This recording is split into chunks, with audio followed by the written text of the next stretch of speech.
안녕하십니까. 살면서 꼭 필요한 경제 소식 통합 뉴스룸 이티입니다. 먼저 오늘 준비한 이티 주요 소식 보시겠습니다.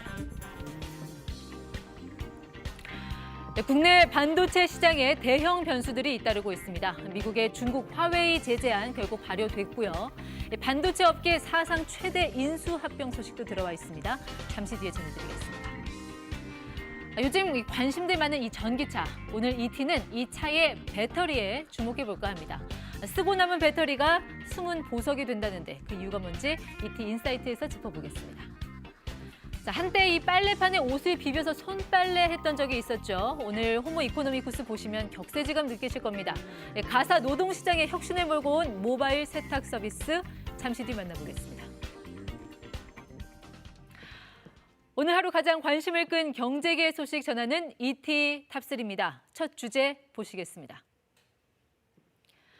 화웨이 거래 중지, 삼성, SK 영향은입니다. 중국 최대 IT 업체 화웨이에 대한 모든 거래를 차단하라. 미국의 고강도 제재가 시작됐습니다. 세계 통신 장비 1위 IT 공룡 화웨이가 직격탄을 맞은 것입니다. 한국 기업에도 강 건너 불이 아닙니다. 삼성전자와 SK 하이닉스도 화웨이의 반도체 공급을 중단할 처지가 됐기 때문입니다. 알려진 대로 화웨이는 우리에게는 큰손, 이른바 빅바이어입니다. 지난해에만 반도체 등 13조 원어치의 한국 부품을 사갔습니다. 당장 삼성전자와 SK 하이닉스, 화웨이를 대체할 매출처를 찾지 못하면 고스란히 손해를 볼 수 있습니다. 일각에서는 화웨이의 곤경이 한국 기업들에게 위기이자 기회일 수도 있다는 전망도 내놓고 있는데요. 이건 무슨 이유에서인지 잠시 뒤 ETY에서 보다 자세한 내용 이어가겠습니다. 다음 주제입니다.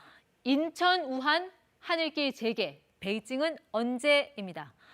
코로나19 사태로 막혔던 인천과 중국 우한 간의 하늘길이 다시 열립니다. 우한 봉쇄령이 내려진 게 지난 1월이니까 8개월 만에 운항이 재개된 건데요.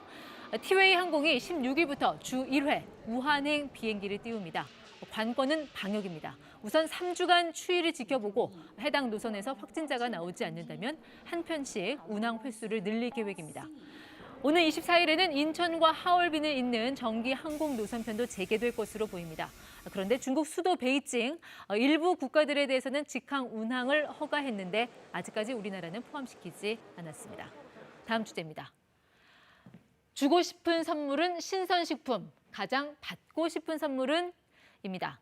네, 추석 선물 이야기입니다. 주고 싶은 선물은 신선식품이지만 가장 받고 싶은 선물은 역시 현금이었습니다.